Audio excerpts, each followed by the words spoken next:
오늘은 25년 4월 11일 금요일입니다.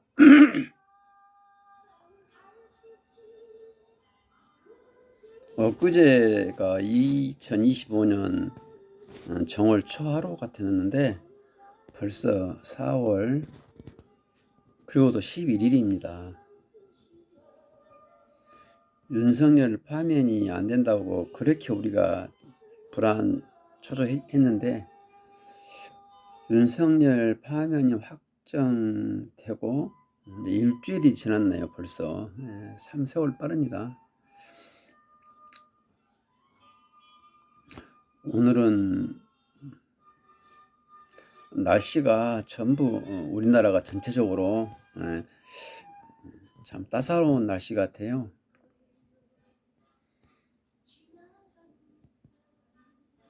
쌀독에 쌀만 있으면 정말 오늘 같은 날은 아주 행복한 날입니다.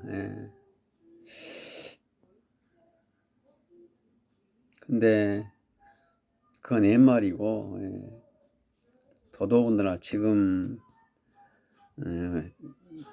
우리는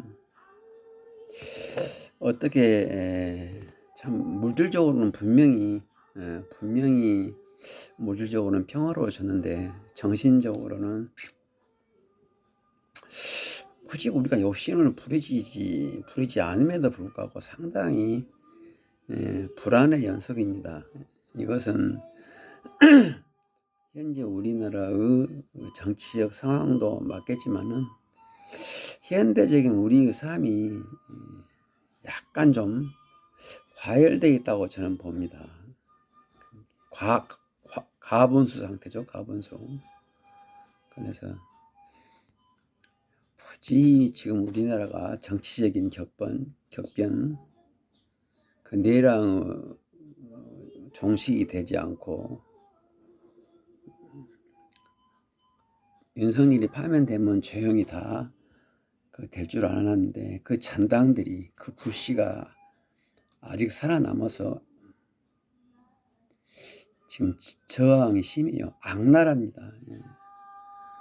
한덕수가 그 법제처장을 내라는 핵심 멤버죠. 둘 다 한덕수하고 누굽니까? 이광규입니까?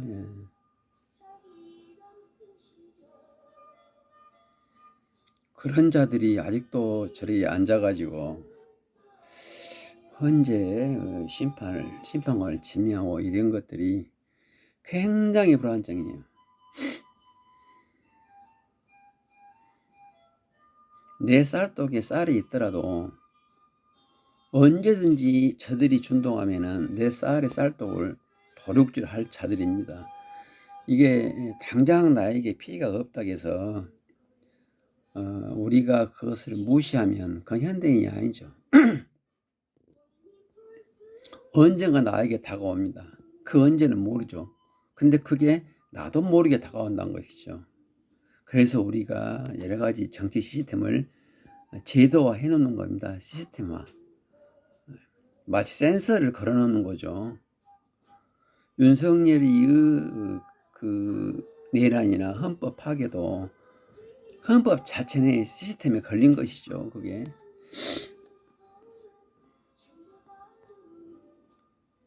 가정입니다만은 제가 뭐 국무총리 될 일도 없죠. 택도 없는 이야기지만은 나는 내가 이렇게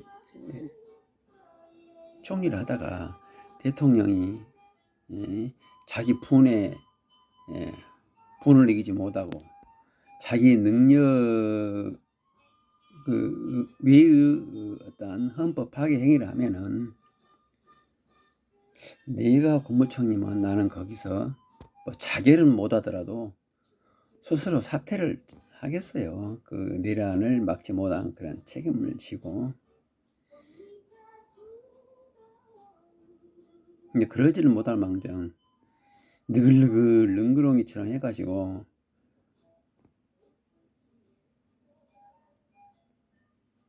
지금 하는 거 보면은 인간으로서 그를 이해해요. 저도 그럴 수도 있어요. 왜?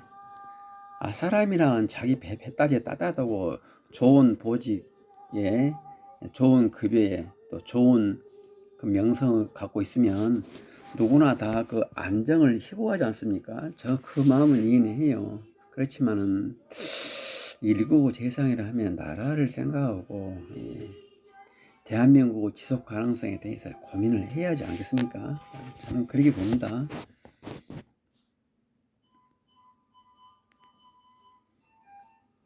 그 사람은 과거를 보면은 함량 미달이에요.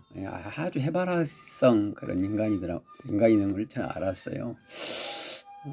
어찌됐든 지금이 따사로운 봄날 우리가 현재의 쌀독에 쌀이 있다 해서 안정을 할 게 아니라 어찌됐든 간에 역사 이래로 우리나라 주변에서는 상당히 회오리바람이 많이 불었잖아요.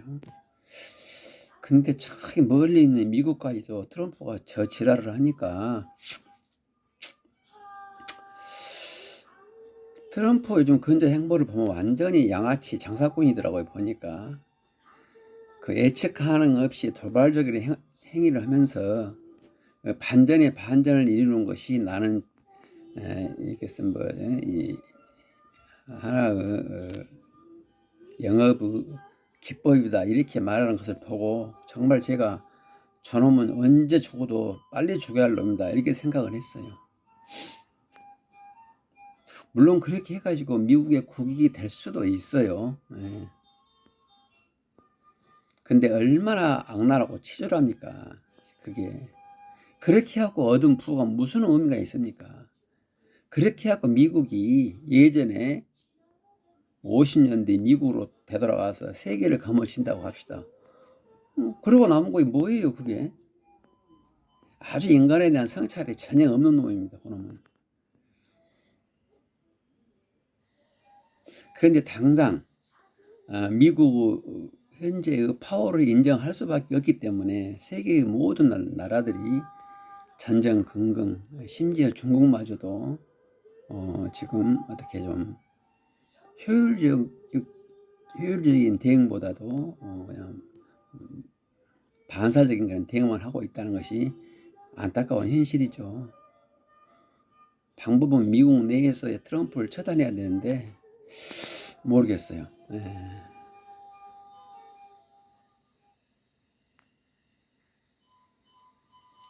근데 미국은 당분간 그러기도 힘들어. 왜 그런 거니? 미국 자체가 저 또라이 트럼프를 당선시켰잖아요. 그렇다면 미국의 현재의 에너지가 지금 객관화된 거예요. 그러면 저 에너지가 어느 정도 안정이 되려면 좀 내용으로 끌 수밖에 없습니다. 트럼프 저 언행은 트럼프 개인의 문제도 있거니와 미국 자체가 저런 트럼프를 하나를 분출을 시켜서 에너지를 좀 표출해야 돼요. 그러지 않고서는 다른 방향으로 나아갈 겁니다. 트럼프 아니고서도 제2, 제3의 트럼프가 다른 암세포적인 현상을 보이면서 아마 미국 자체적으로 어느 정도 좀 뭐라 해야 되나 좀 정돈을 이건 미국이 지금 안정화돼 가는 과정이거든요. 이게 지금 저렇게 해가지고 한번 휩쓸어 가야 됩니다. 이 과정에서 미국 내의 아마 사람이 많이 다칠 거예요. 근데 조금 최소화되기를 바랍니다. 아마 외국도 많은 피해를 입게 될 겁니다. 왜? 미국이 이런 문제가 국내적인 문제가 아니라 미국의 위치를 보면은 세계적으로 영향을 미치기 때문에 많은 피해를 볼 것이고 또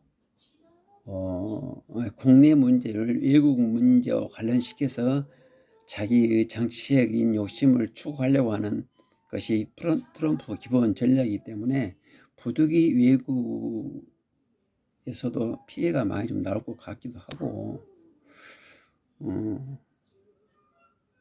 참 이 조용한 봄날에 우리는 국내 문제도 지금 정말로 피가 말리는데 트럼프가 또 나타나 가지고 또 트럼프를 또 이용하는 놈이 또 있어요. 또 트럼프 같은 조금 좀 이질적인 지도자가 있기 때문에 그 이질적인 지도자에 효율적으로 대화하기 위해서는 통상 전문가가 좀 필요하다. 내가 책임자다. 이렇게 가지고 또 나오는 정말로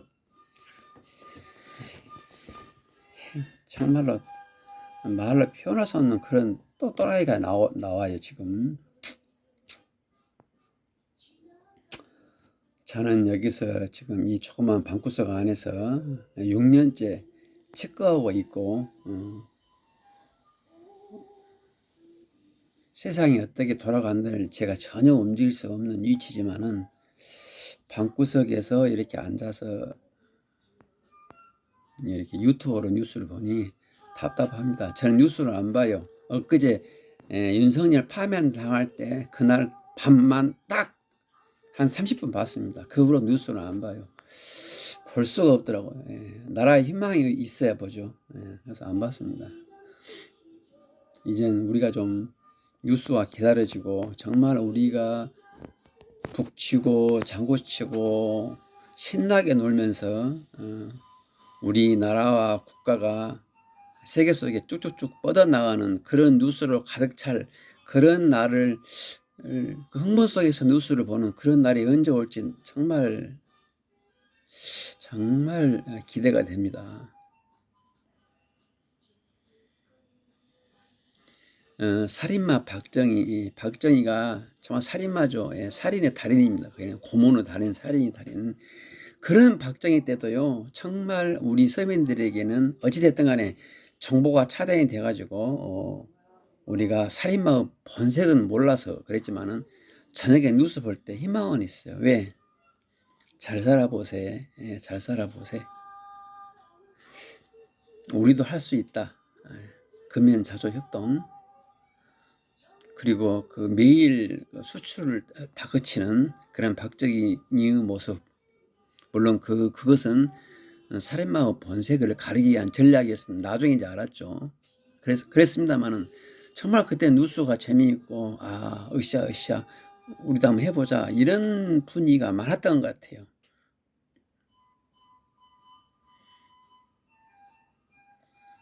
김대중 때는 우리나라가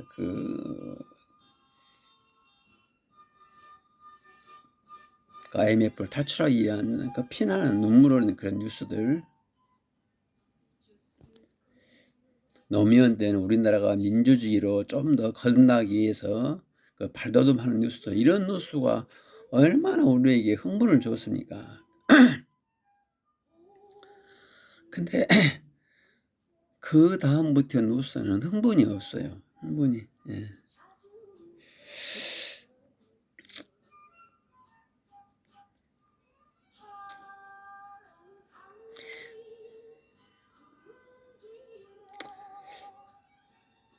지금 들려오는 노래는 제가 안방에다가 어머님 주무시는데요. 저 노래 제목이 뭔지는 모르겠는데 잊었을 거입니까? 저 노래를 틀어놨어요.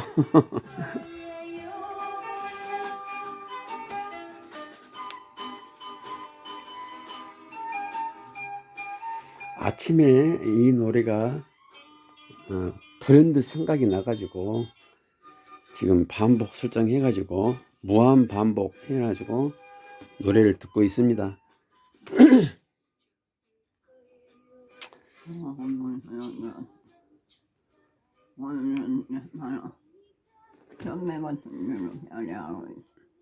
예.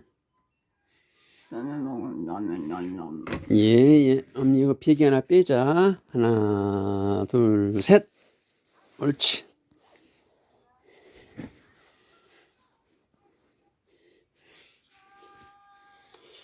누구에게나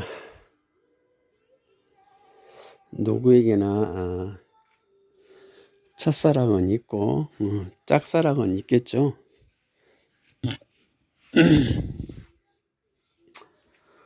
저에게도 그런 짝사랑과 첫사랑은 있었습니다. 예. 지금 생각해 보면은 일종의 그 성장통이라고도 할 수 있죠.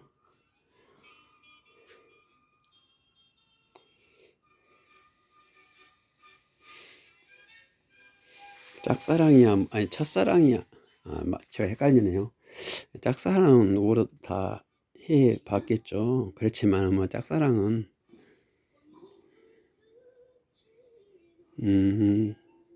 그때는 힘들지만 지나고 나서는 영혼이 별로 없었던 것 같아요. 제 경우에는. 근데 첫사랑은 영혼이 길어요. 저 같은 경우는 그렇습니다.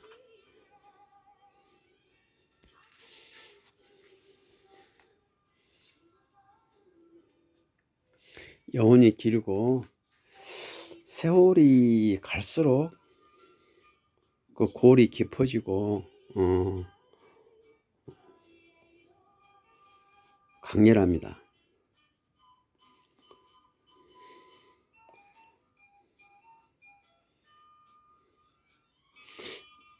저만 그런가요? 예.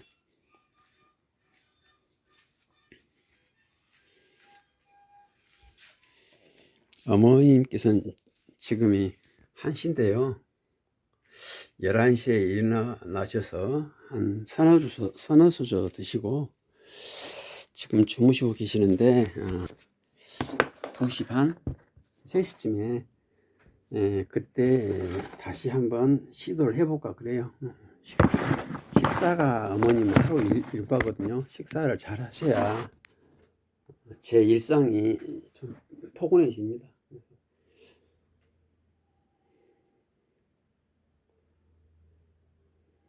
식사 문제를 어떻게 효율적으로 대처를 해야 되는데 혀와 침샘과 먹구멍, 식도 이런 부분에 태아 지금 과정으로 봐야죠. 제 어머님은. 그래서 억지로 이렇게 막 하려고 했다가는 기도로 음식물이 넘어가는 그런 아주 대형 사고가 터지기 때문에 물리적으로 못하고 고작 한다는 게 식사 사전에 휠체어 산보 해드리고 바람 좀 쐬이고 콧물 눈물 찬바람 맞으면 콧물 눈물 나오지 않습니까? 그래서 콧물 눈물로 인해서 입에 좀 침샘을 자극하도록 그렇게 하는 게 최고 식사 방법입니다. 그래서 오늘 아침도 10시에 일어나서 1시간 동안 산보하고 11시쯤 와서 식사를 1시간 했는데 1시간 동안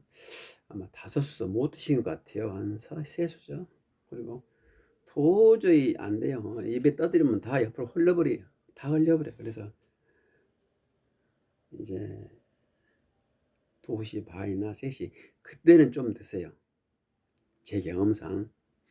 그러면 한 5시까지 3시부터 5시까지 그러면 2시간 동안 거진 반 공기 이상은 비우십니다. 그때. 그리고 이제 밤 9시나 10시 그때 또 반 공기 이상 비우고 지금 그렇게 해오고 있어요. 그렇기 때문에 지금 아침에 밥을 뭐 세수 드시다 해서 제가 불안해하지 않습니다. 경험이 없을 때는 굉장히 불안했어요. 이러다가 돌아가신 거 아닌가 했는데 그 후로 계속 제가 이 시스템을 검증을 하고 반복을 했어요. 그랬더니 그렇게 되더라고요. 무엇이 정답인지 모르겠으나 하여튼간 현재로 봐서는 11시경에 한 서너 수저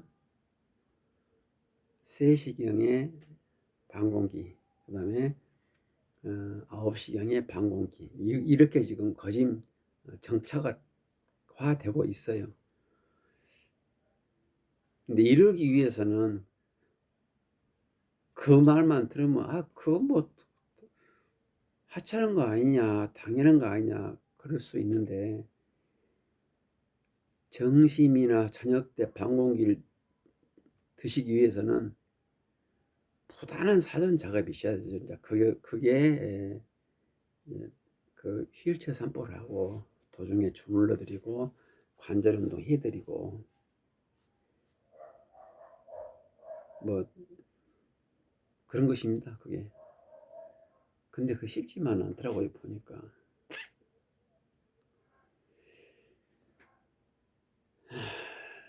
아까 뭐 첫사랑 이야기 하다 말았는데요. 저에게도 뭐 이제 어릴 때는 짝사랑이 좀 있었고, 이제 군대 갔다 와서 회사에 취직하고 29, 제가 29대인가 이제 그때 이제 이른바 교제를 했죠. 교제를 했는데 제가 이제 29이면 결혼할 시즌이나 나이로 봐서, 그래서 이제 그런 결혼을 전제로 만남을 했죠. 근데 제가 성장 과정에서 오늘 이 순간까지 저를 억누르고 있던 것이 있는데, 그것이 뭔고니 부모님을 제가 모신다는 그런 생각이었어요. 근데 제가 사남 삼녀의 중에서 남자로서는 막둥이거든요. 근데 왜 그런 생각을 했던가는 모르겠어요. 어찌됐든 저는 성장 과정, 정 과정, 오늘 이 순간까지 나의 모든 언행은 부모님으로 이렇게 초점이 맞춰져 있었어요. 그리고 그 모든 것을 지켜본 모든 사람들은 저를 그런 인간으로 봐왔어요. 예. 그리고 또 우리 세대는 특별하게 그게 뭐 효자다 이런 평가도 안 했어요. 왜? 당연한 거니까. 예. 속칭 그 베이비 부모 세대들이 효도의 마지막 세대고 또 자식까지 챙겨야 하는 그 마지막 세대다 이렇게 표현을 하지 않습니까? 하여간 우리 때는 그 부모에 대한 여러 가지 언행은 다 그만 다 그래 했어요. 예. 예를 들어서 우리가 뭐 어릴 때 뭐 딱지치기 한다. 그러면 이 친구가 딱지를 많이 땄어요. 근데 멀리서 안무개야 밥 먹어라 그러면 이 녀석이 딱지를 많이 땄음에도 불구하고 가버리는 거예요. 그러면 보통 때는 화나잖아요. 화나죠. 따가지고 가면 푼 사람 입장에서는 얼마나 화납니까 그게. 근데 부모님 불러서 간 거에 대해서는 하되 거기에는 노 코멘트. 예. 불만하면 그 녀석이 욕먹죠. 이놈아 저 부모가 벌써 간데 왜 그냐 이렇게 말을 합니다. 근데 다른 사이로 가면은 이제 그 녀석이 욕을 얻어먹은 거예요. 제 모르겠어요. 우리 세대가 그런지 제 친구들이 그랬는지. 아까 제가 하나 예를 든 거예요. 조금 더 이제 나이가 컸을 때, 예를 들어서 제가 대학 때 당구를 치다가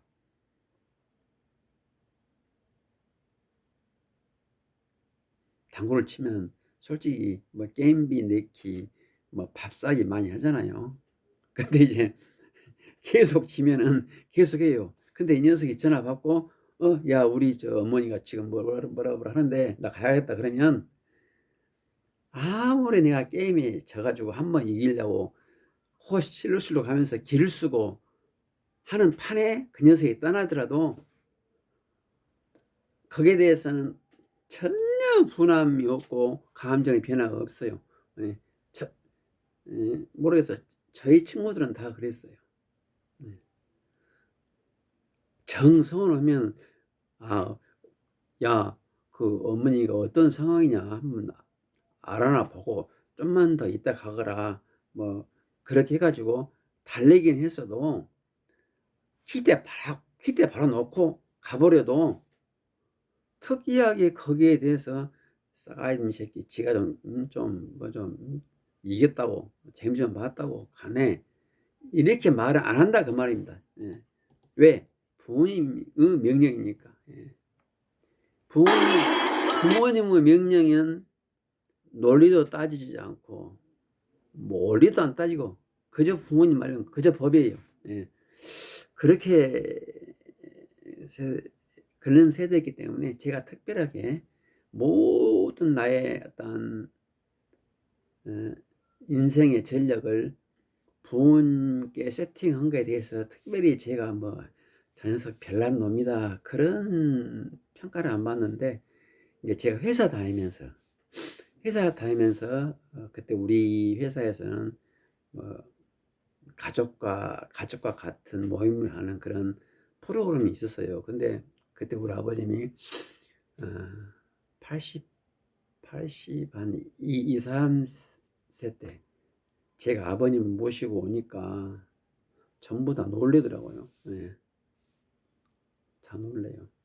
그리고 물론 그 이전에 제가 또 회사에서 또 그 아버님이나 어머님에 대한 그것은 좀 유별나지 않았겠습니까? 그러니까 회사 때 회사 생활을 하기 전까지는 별로 유별나다 그런 말은 안 들었는데, 회사 다니면서 상당히 그 회사의 관리자들이 저를 예뻐라고 하고 인정해줬던 이유가 우리 부모님을 제가 그 챙기는 모습, 거기에 많이 좀 점수를 줬던 것 같아요. 사실 저는 이제 조금 이제 KT, 그 당시에는 KT가 조금 잘 나간 시대였어요. 80년도에는 거기 이제 중견 간부로 들어갔는데, 제가 상당히 그 당시에 상급자들한테 좀 저항적이었어요. 좀 제가 건방졌죠. 아주 건방졌습니다. 제가 지금 생각해 보면은 제가 좀 이렇게 좀 인간이 덜 됐죠. 이렇게 펜대에 잘 굴려가지고 회사 들어가가지고 내가 무슨 뭐 회사 어떤 행사 때 나름 좀 깔끔히 처리했어요. 그리고 내가 기획한 어떤 안에 대해서 반박을 하던 동급자든 상급자든 그런 분들에 대해서 좀 제가 좀 싸가지 없게 좀 대했죠. 그러나 그것이 이제 맞으니까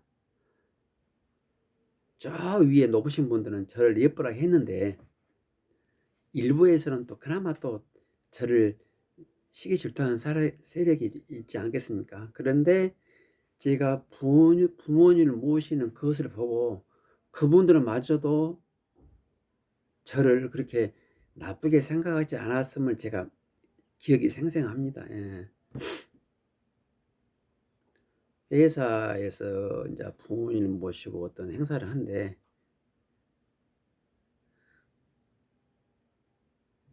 부모님을 모시고 들어오는 데서부터 틀리죠.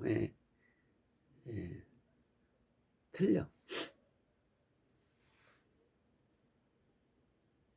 어쨌든 그랬는데요. 제가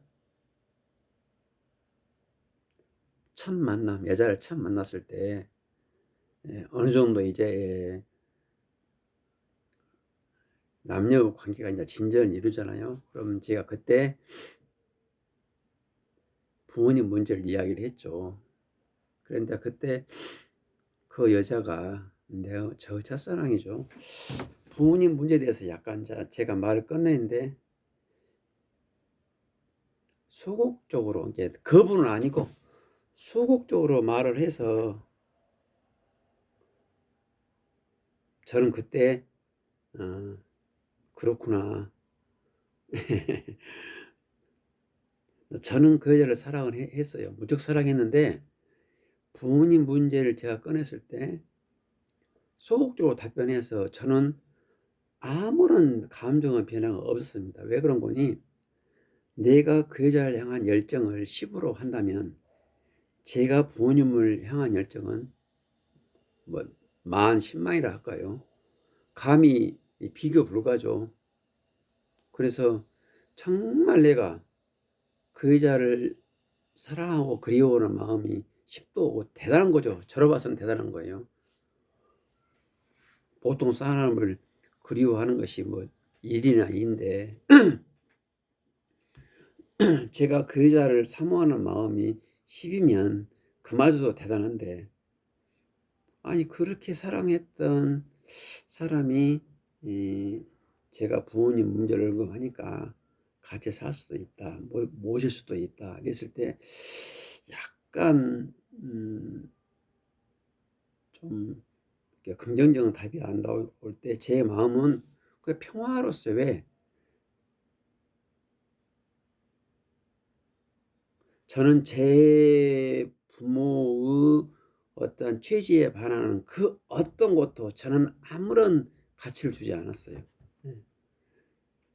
뭐 미워하거나 막 그런 감정도 없어요.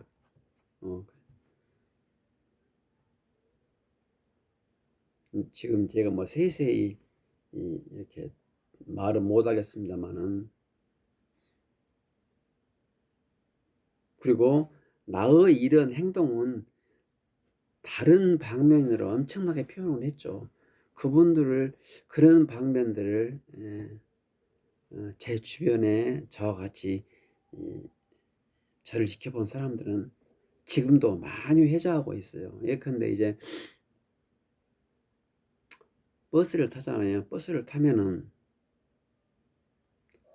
광주 양동시장에 가면은 그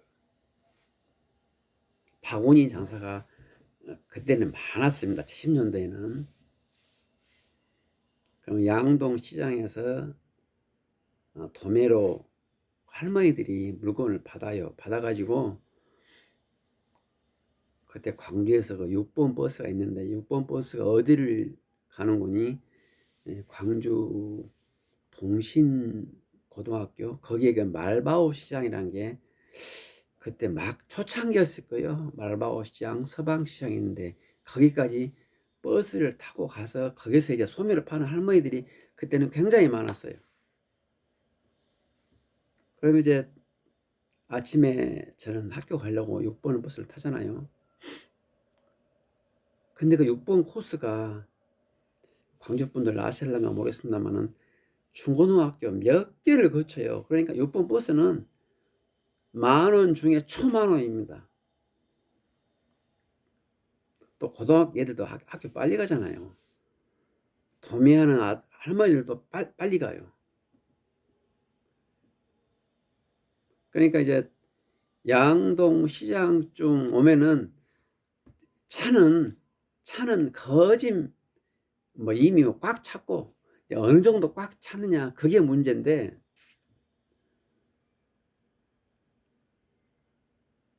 정말 너무 꽉 차요. 발도 한 발만 딛고 출발하는 경우도 많죠.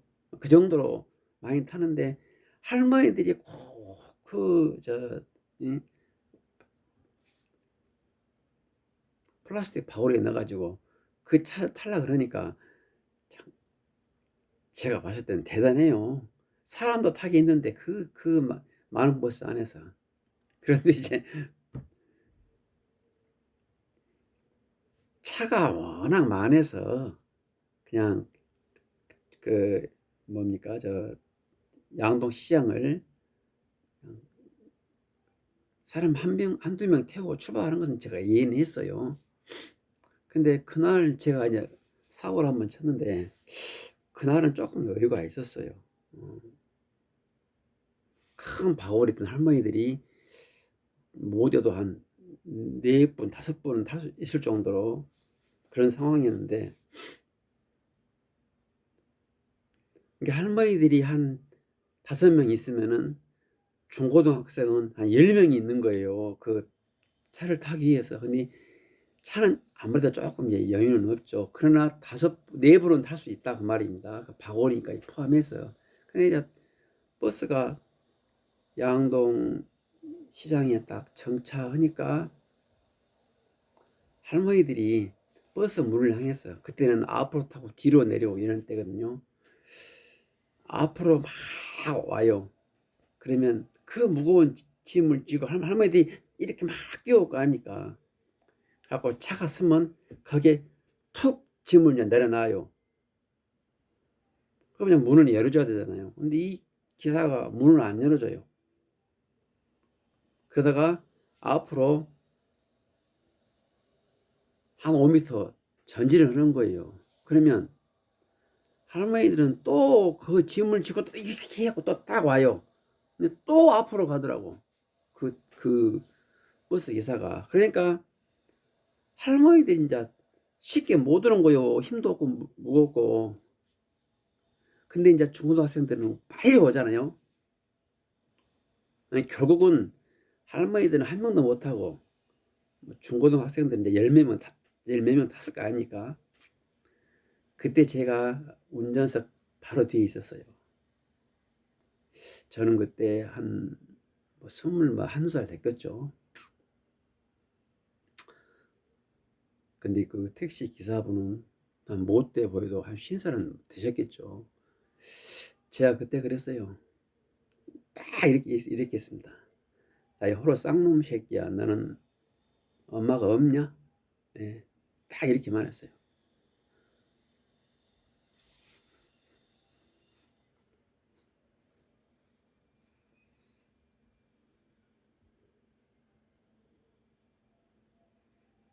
그랬더니 그분이 가던 차를 멈추고 가만히 있어요. 이렇게 정면을 보면서 고개를 탁 숙이더만요. 그래갖고 또 한참 있어요. 이제 뒤에서 막 술렁술렁 하죠.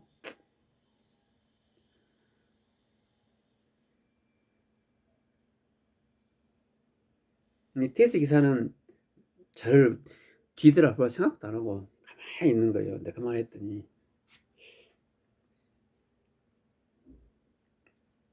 그렇게 해갖고 이제 그 차는 조금 모르겠어. 정확한 시간이 얼마 흘렀는지 모르겠는데 뭐 5분은 되지 않았던 것 같아요. 그렇게 해갖고 이제 결국 이제 그 기사님이 그러 운행하고 갔는데 그 운행하는 도중에 수근수근해요. 그 이제 택시 기사님에 대해서 저에게 뭐라는 거 아니라 그때 버스를 탔던 분들이 해도 너무한다. 아무리 버스가 복잡하고 학생들 공부 열심히 하려고 하는데 저 할머니들한테 그렇게 할 수 있냐. 그런 말 하니까 이제 내가 미안한 거예요. 운전수한테. 운전사는 이제 얼이 파해가지고 그냥 그 안전석 없이 가는 것도 대단했을 거예요. 아마 그날은 그 운전기사님 많이 생각했을 것 같아요. 근데 저는 그게 뭐 평범한 말이었거든요. 근데 그 당시에 같이 버스를 탔던 사람 중에 우리 동네 분 하나 있어요. 그분이 거짓말 40년 만에 만난 나에게 그 이야기를 하는 거예요. 저는 그걸 잊어버렸는데 제가 뭐 이렇게 좀 이렇게 살아가니까 야, 너 그때 그 기계 다 어디로 갔냐 이 말을 할 때 저도 깜짝 놀랐습니다. 예. 저는 그때 그 당시에 이런 사연은 많이 있습니다. 하나만 더 소개하자면 이제 택시 문제로 그때 겨울철이었어요. 광주 운암동이었는데 노인 두 분이 손을 택시를 잡으려고 했는데 택시가 계속 그때는 합성도 많이 했던 시대입니다.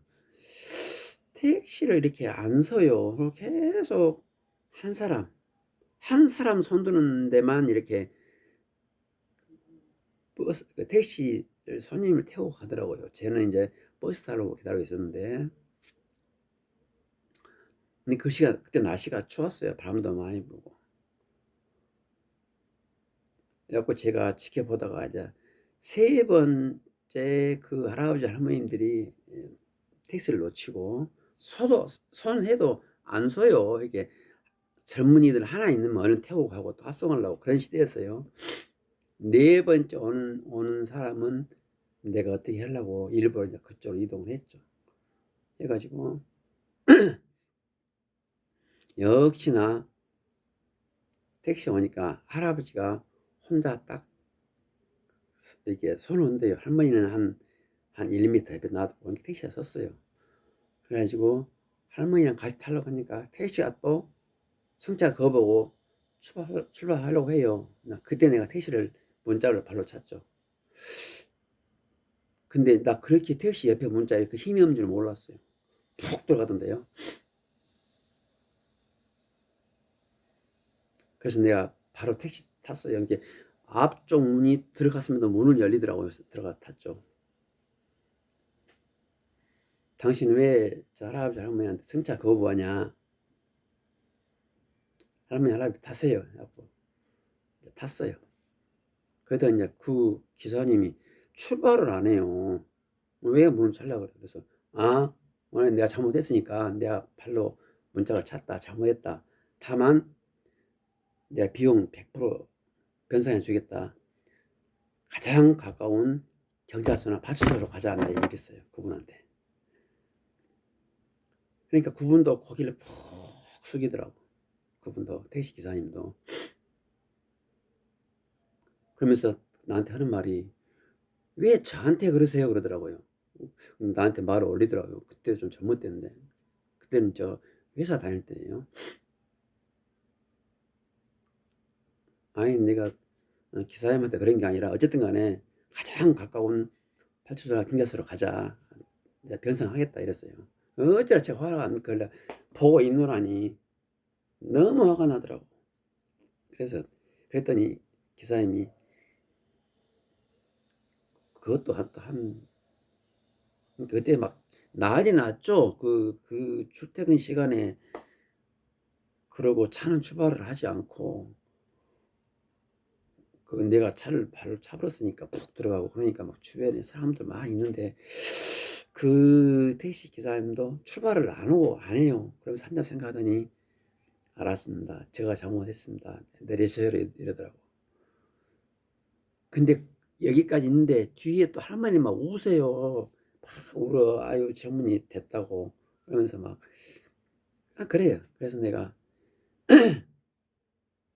그러면 이 할머니 할아버지 모셔다 드려라. 그러면서 내가 이렇게 지갑에서 모르겠어요. 내가 그때 얼마 지갑이 있었는가 모르겠는데 이게 수리비 드리려고 수리비 얼마인지도 모르죠. 어쨌든 간에 돈 뭐 몇만 원 드리려고 했겠죠. 그랬더니 안 받아요. 그 기사님이. 제가 잘못했다고. 근데 그때 사람도 많고 주변에 또 차가 또 밀리고 그래서 내가 거기서 실랑이를 더 이상 할 수 없어서 기사님이 또 돈 받기를 굳고 거부하고 그래서 그렇게 끝난 사례가 있어요. 이건 뭘 말씀드리려고 한 거니 그 노인에 대한 기본적인 성찰이 없는 사람들에 대해서는 저는 굉장히 그 과하게 했어요. 저뿐만이 아니라.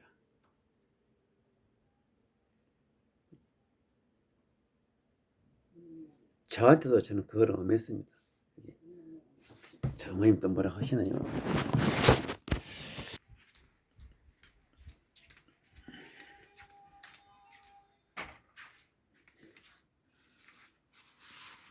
언니 추워 안 춥지?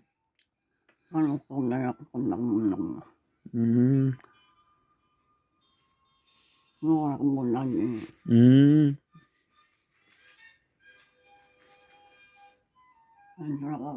음, 왜? 언니 추워요 안 추워요? 안 춥지? 응, 안 추워.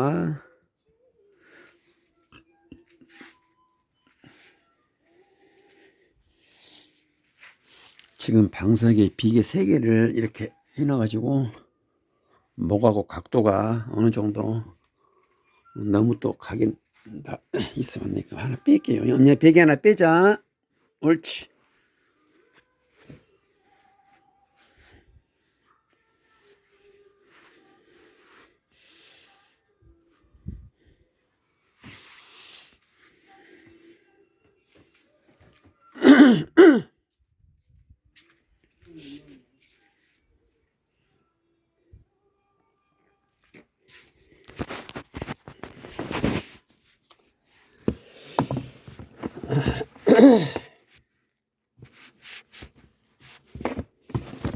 예, 하여튼간 그런 일이 있었습니다.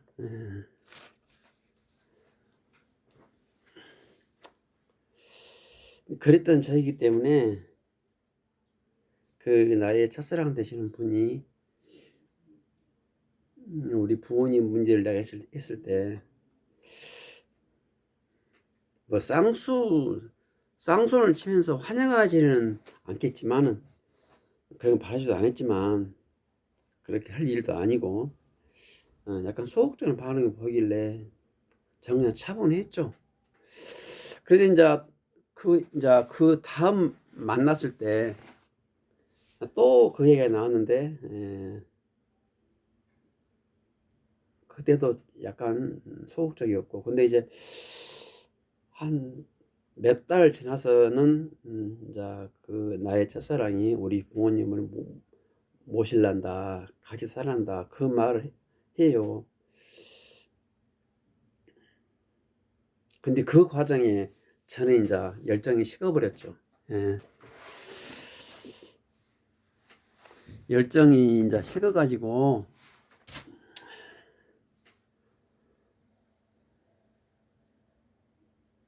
그 5~6개월은 이제 나의 첫사랑을 이제 정리하는 시간이었어요. 바로 헤어져 말을 못하고. 근데 이제 저의 마음은 정리가 됐는데 나중에 부모님을 모을 수 있다 이렇게 말하니까 저도 잠시 좀 헷갈렸어요. 그러면서 그때 많이 생각을 했죠. 특별히 이 여자가 하자가 없고 우리 둘이는 서로 분명히 사랑하고 있는데 어떻게 해야 되나 순간 그때 많이 고민했는데 1000번, 10,000번, 100번 생각해도 저에게는 부모님 문제가 절대 넘을 수 없는 큰 산이었거든요. 그리고 우리 형들이 이제 제가 보기에 우리 형들이 제 욕심이 안 차요. 어머님을 편히 모실 수 있는 그런 여자들을 맞아들이지 않았어요. 제가 그때는 우리 위에 세 형이 전부 다 결혼을 한 상태였거든요.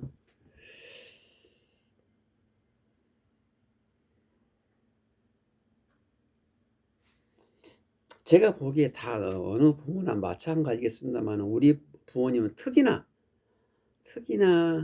그 60년대 보릿고개를 넘으면서 너무너무 땅 한 평 없는 이 집구석에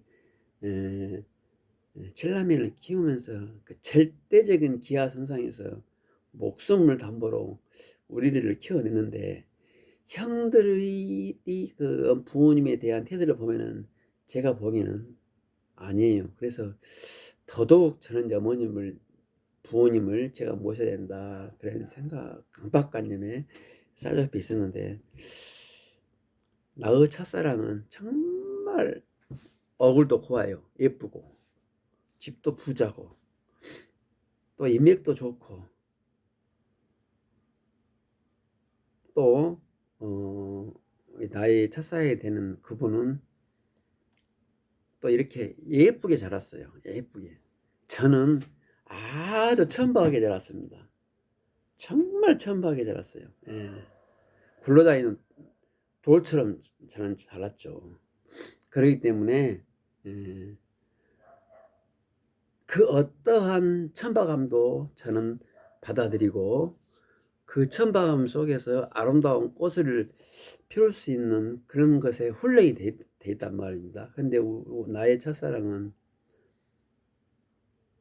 제가 판단하기에 저는 100% 정보를 이제 그 사람 입에서 봤잖아요. 오기야 금이야 키워줬어요. 예. 조그만 찬바람이나 눈이 오면 금방 감기를 걸려요. 예를 들면 하자면 저는 깨 핥딱 벗겨놓고 저 들판에 갖다 놔도 저는 거기서 예쁜 꽃을 피울 수 있는 그렇게 저는 이제 자랐거든요. 그런데 우리 부모님을 모시게 되면은 부모님 대소변도 다 받아들이는 그런 상황이 오는데, 과연 저 여자가 지금은 같이 산다 그러는데 가능할까? 그런 생각으로 온통 한 6개월 이후에 생각했던 것 같아요. 만날 때마다 그 여자는 부모를 모시겠다 하고, 내가 보기에는 아닌데, 말은 하는데 행동이 못 따르지면 어쩔 수 없잖아요. 그래서 결국은 이제 헤어졌어요. 예.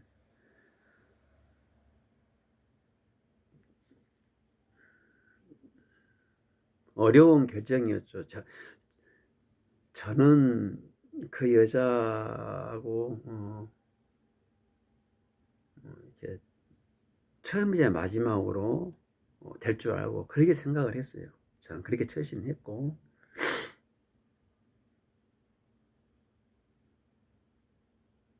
그리고 그때 뭐 첫사랑은 헤어진다 그런 말은 저는 뭐 이 택도 없는 소리다 이렇게 했는데, 막상 제가 실전에 임해 보니 아 이거 미치겠더라고요. 그러나 아무리 100만 번 되씹어 봐도 어, 같이 살기는 어렵지 않겠냐. 부모님하고 개인 내가 저 여자를 데려와서 저 여자 고생시키느니 여기서 멈추자, 그런 생각이 강했던 것 같고, 결정적인 것은 그 여자는 저보다 집안도 훨씬 더 낫고, 세상 어디다 갖다 놔도 예쁘고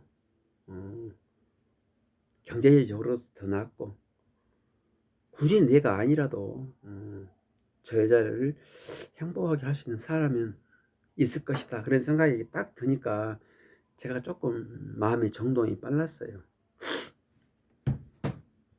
아마 좋은 대로 시작했을 거예요. 그래서 관뒀는데 하여튼 그래요.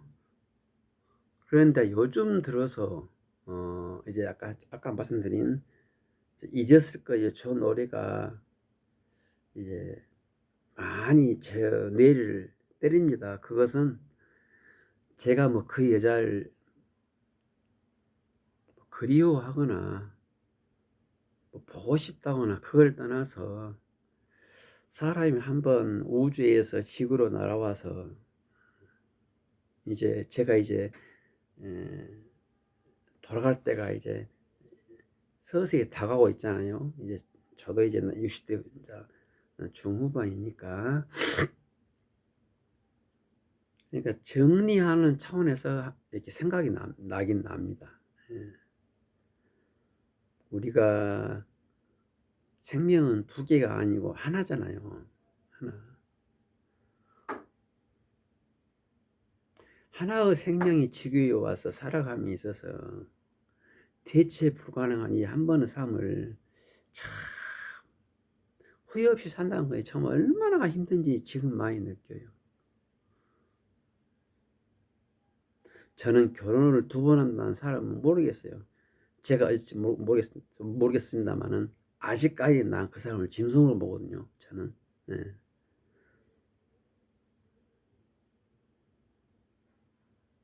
제 주변에는 2번, 3번 결혼한 사람도 있습니다만은 저는 2번 결혼한 사람을 짐승으로 봅니다.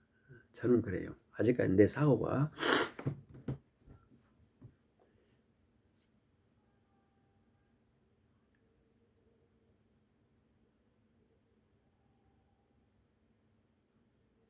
이 한 번의 이 생명과 한 번의 결혼을 아무 탈 없이 살아가는 분들 주변에 많이 있잖아요. 저는 굉장히 그분들 존경합니다. 진짜. 예. 그리고 솔직히 말하는데 저보다 더 성공한 사람으로 봐요. 그 사람이 아무리 지금 직위가 낮고 경제적으로 어렵더라도 부부간에 서로 나이 들어서 같이 산다는 것은 제가 경험해 보니까 여러 가지 부부 관계를 갉아먹은 변수가 많더라고요. 그것을 극복하고 서로가 손잡고 등산하는 사람들, 정말 저는 정말로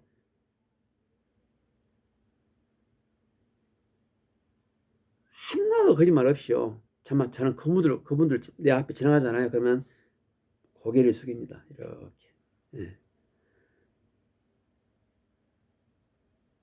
무한한 존경심을 그분한테 저는 표합니다. 지금. 그게 저는 어렵다는 걸 알거든요. 제가 76년대인가 서울에 한번 갔어요. 서울에 한번 갔는데 버스를 탔는데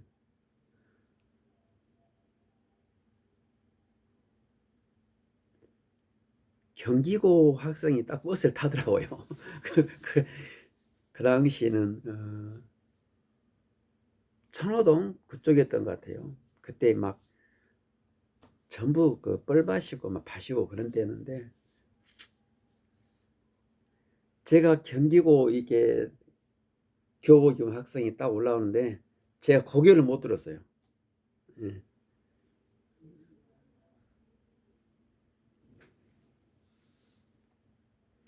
그때는 아마 1, 2학년 얘들 아마 그 뺑돌이었던 것 같아요. 지금 나중에 보니까 그랬을 것 같아요. 제가 보니까. 하여튼간 제가 그 경기고 배지를 보고 고개를 못 들었습니다. 버스 안에서 딱 당연히 이렇게 고개 숙였어요. 그러듯이 지금 이렇게 길거리 가다가 할머니 할아버지들이 같이 걸어가잖아요. 그럼 저는 나도 모르게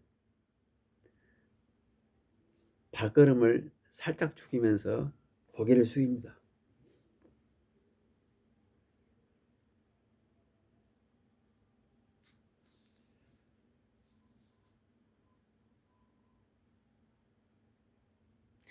여자가 속이 썩어가면서 같이 살든 남자가 속이 썩어가면서 같이 살든 둘이 화합이 잘 돼서 같이 살든 어찌 됐든 간에 서로가 살을 부대끼면서 70세 이후까지 롱런을 한다는 것은 참 힘들다라는 생각이 저는 많이 듭니다. 제가 이제 살아왔던 것보다 살아갈 날이 더 적기 때문에 서서히 이제 그런 생각을 많이 해요. 그런 차에 나에게 그래도 여자의 최초를 느끼게 해준, 여자의 향기를 느끼게 해준 그 첫사랑이 좀 생각이 나더라고요. 제 마누라는 이제 두 번째 여자죠. 제 사람으로 봐서는.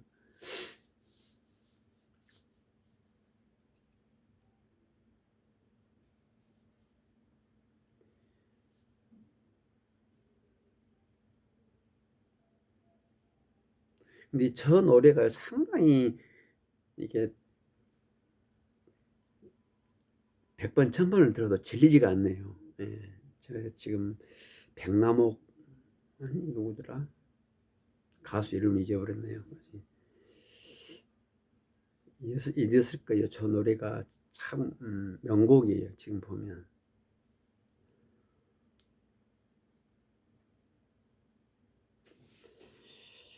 예, 이제 또 어머님 좀 더 주물러 드릴 시간이네요. 어머님 주물러 드리고 산보 갔다 와서 또 점심 지금 1시 43분이기 때문에 조금 주물러 드리고 점심 갔다 와서 그 점심 드리면 그럼 오늘은 사이클이 그렇게 맞아 떨어집니다.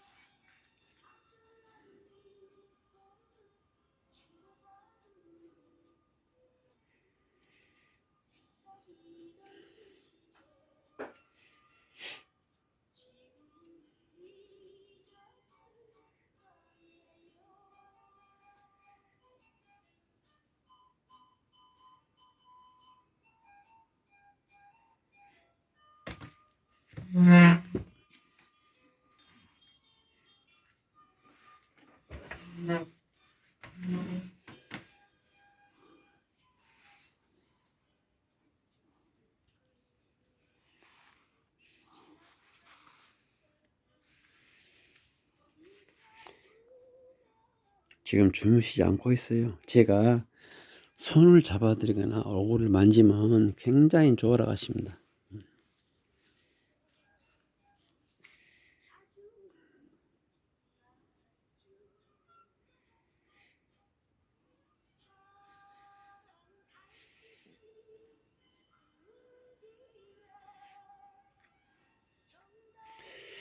아버님은 23년 전에 돌아가셨고요.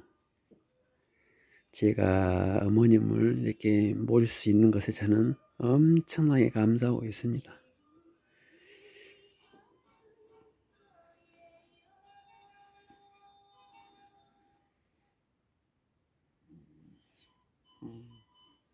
이제 주물라면 제가 이제 촬영 멈춰야겠죠. 다음에 뵐게요.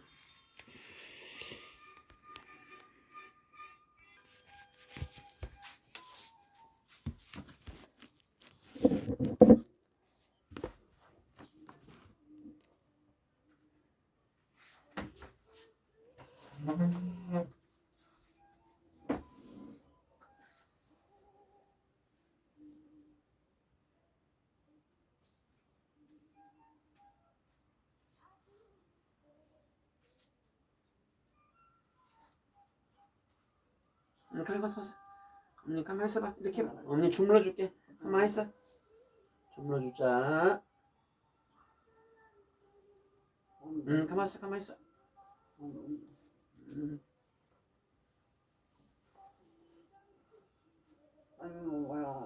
주물러 줄게. 언니 가만 있어. 언니 오줌 쌀까? 언니 오줌 쌀까? 오줌 안 싸?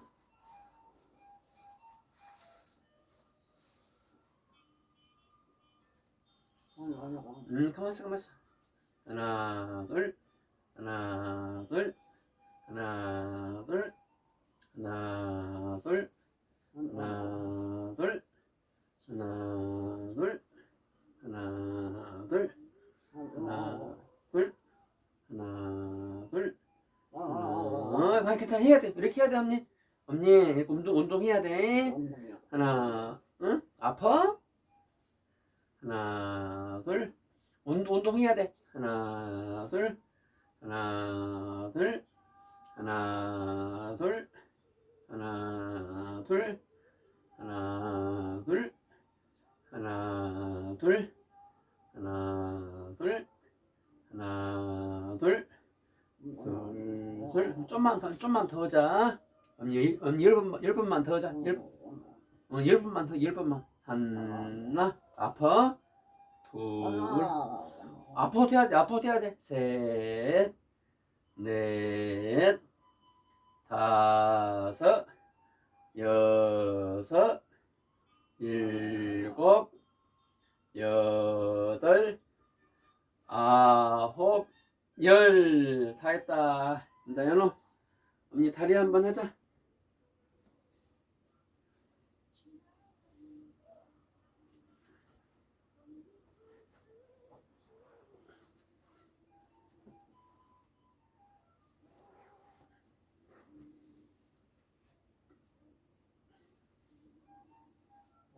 봤어. 조금만 할게. 조금만 할게. 주물러 줄게.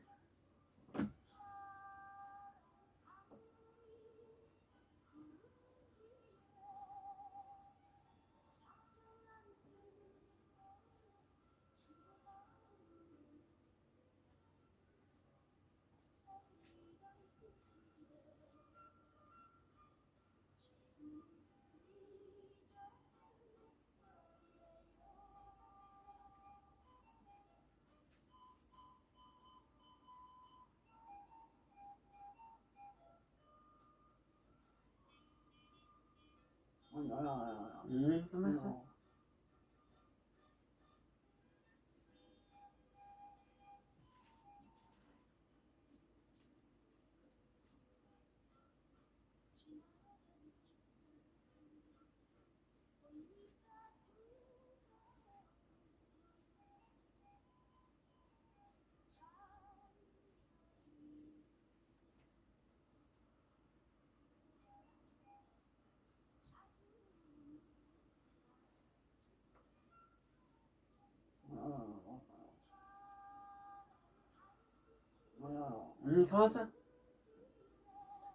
좀만 기다려. 좀만 더 할게.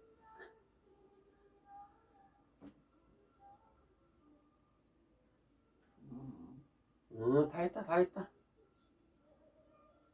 다 했다. 좀만 기다려.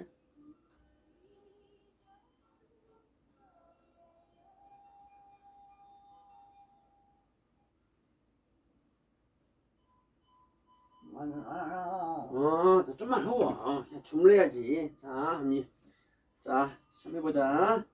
하나, 둘, 셋, 넷, 다섯, 여섯, 일곱, 여덟, 아홉, 열, 열하나, 열둘, 열셋, 열넷, 열다섯, 열여섯, 열일곱, 열여덟, 열아홉, 스물, 스물하나, 스물둘, 스물셋, 스물넷, 스물다섯, 스물여섯, 스물일곱, 스물여덟, 스물아홉,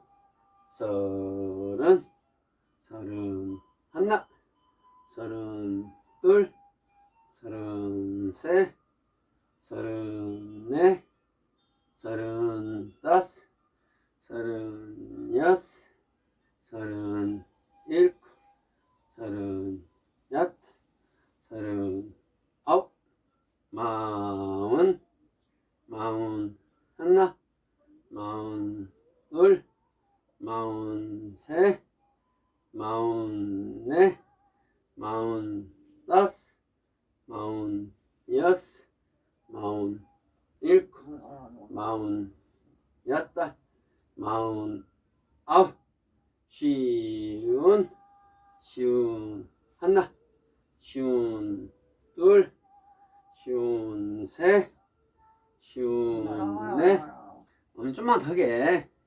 다섯, 쉬운여섯, 쉬운일곱, 쉬운여덟, 쉬운아홉, 예순, 예순하나, 예순둘, 예순셋, 예순넷, 예순다섯, 예순여섯, 예순일곱, 예순여덟, 예순아홉, 일흔, 일흔하나, 일흔둘, 일흔셋, 일흔넷, 일흔다섯, 일흔여섯, 일흔일곱, 일흔여덟, 일흔아홉,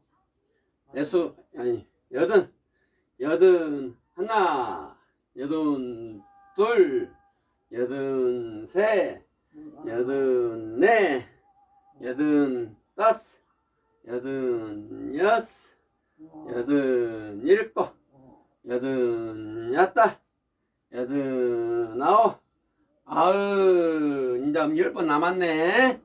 10번 남았어.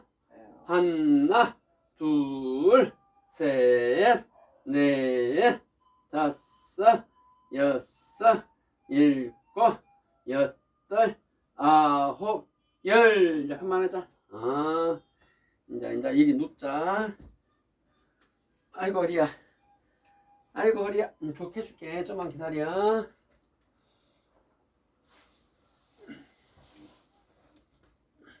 이게 돌아 이제. 이게 돌자. 하나, 둘, 셋. 이 돌아. 하나, 둘, 셋.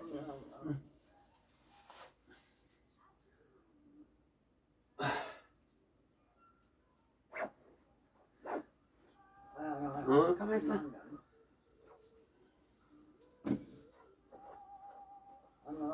가서. 가만히 있어. 좀 주물러야 돼. 안 돼. 가만히 있어. 괜찮아. 살살 할게.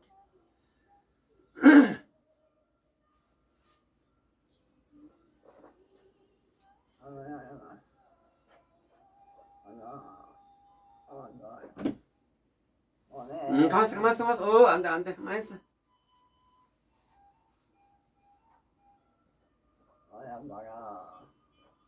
좀 참으세요. 주물러야 돼.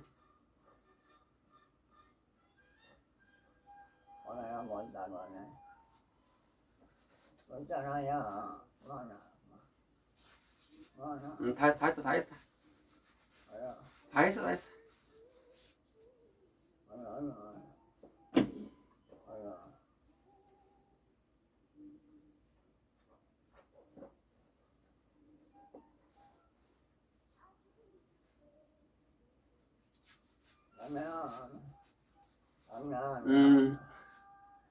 자, 이제 다 했다. 여기 좀만 하자. 하나, 둘, 셋, 넷, 다섯, 여섯, 일곱, 여덟, 아홉, 열, 열하나, 열둘, 열세, 열네, 열다섯, 좀 해. 열여섯, 가만히 계세요. 열일곱, 열여덟, 열아홉, 스물, 스물하나, 스물둘, 스물셋, 스물넷, 스물다섯, 스물여섯, 스물일곱, 스물여덟, 스물아홉, 서른, 서른하나, 서른둘, 서른셋, 서른넷, 서른다섯, 서른여섯, 서른일곱, 서른여덟, 서른아홉, 마흔, 마흔하나, 마흔둘, 마흔셋, 마흔넷, 마흔다섯, 마흔여섯, 마흔일곱, 마흔여덟, 마흔아홉, 쉬운, 쉬운하나, 쉬운둘, 쉬운셋, 쉬운넷, 쉬운다섯, 쉬운여섯, 쉬운일곱, 쉬운여덟, 쉬운아홉, 예순, 예순하나, 예순둘, 예순셋, 예순넷, 예순다섯, 예순여섯, 예순일곱, 예순여덟, 예순아홉, 일흔, 일흔하나, 일흔둘, 일흔셋, 일흔넷, 일흔다섯, 일흔여섯, 일흔일곱, 일흔여덟, 일흔아홉, 여든. 다 했다. 여든하나, 여든둘, 여든셋, 여든넷, 여든다섯, 여든여섯, 여든일곱, 여든여덟, 여든아홉, 아흔, 아흔하나, 아흔둘, 아흔셋, 아흔넷, 아흔다섯, 아흔여섯, 아흔일곱, 아흔여덟, 아흔아홉, 팩. 다 했다. 아이고, 이제 여기만 하자. 이제 여기만 하자. 팔 좀 봐. 자. 좋았어.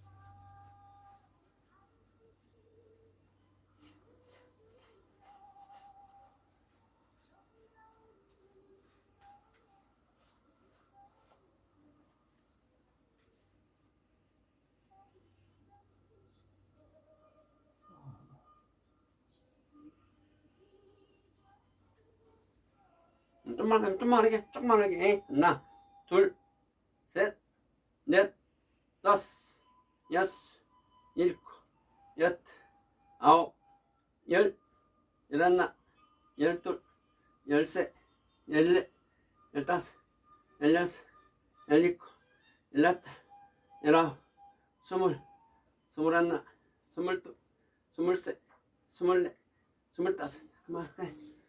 여기까지.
다음에 뵐게요.